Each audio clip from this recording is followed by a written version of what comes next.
So we're going to look at an example of determining an instantaneous velocity from a position versus time graph using the Running Rabbit homework problem.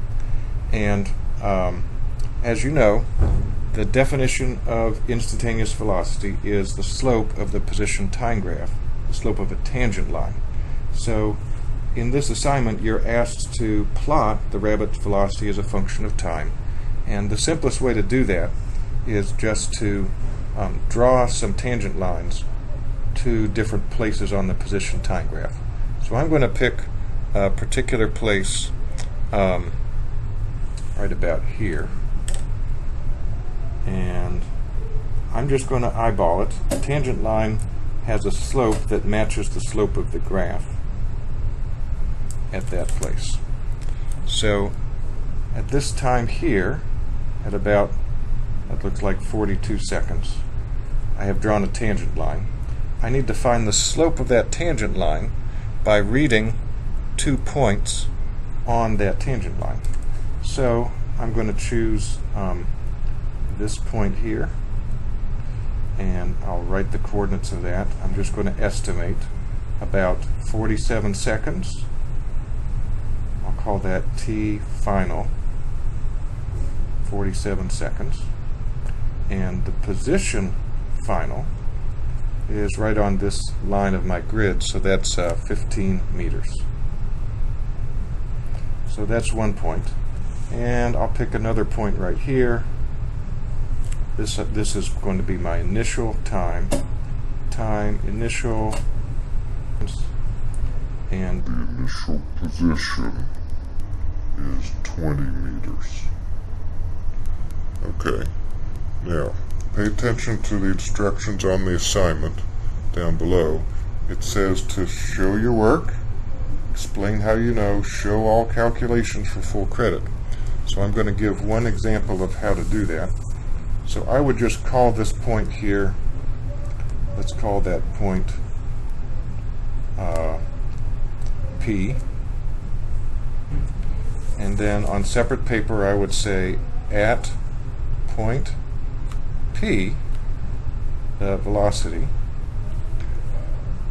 which is the slope of that line, is equal to, well, what's the change in position? 15 meters is my final position, minus 20 meters, my initial position.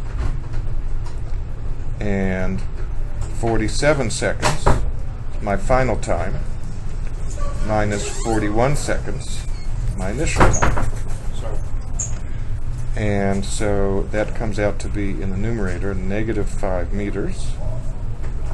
In the denominator, 6 seconds. So I can calculate that to be negative 0.87 meters per second. So that would be my velocity at point P. Okay, and then what I can do, I found that instantaneous velocity. I can plot that on my velocity time graph at that time, which was again about 42 seconds. I need to put a scale on my y-axis here for velocity. So I'm going to say this is maybe negative, so 0 is right there in the middle. This will be negative 0.4, 0.8, 1.2. This would be positive 0.4, etc. So I got negative 0.87. So that would be 1 point on my velocity time graph. And I'm just going to estimate right about there for the velocity at that time.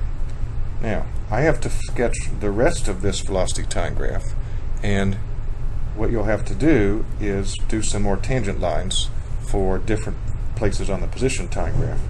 And you know, you should get a reasonable shape. You don't have to do maybe more than 8 or 10 points to get a pretty good idea of what should be the shape of this velocity time graph.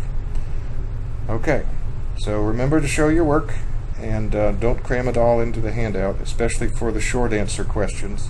Explain how you know your answer. Bring it back to the concept that the velocity is the slope of that position time graph.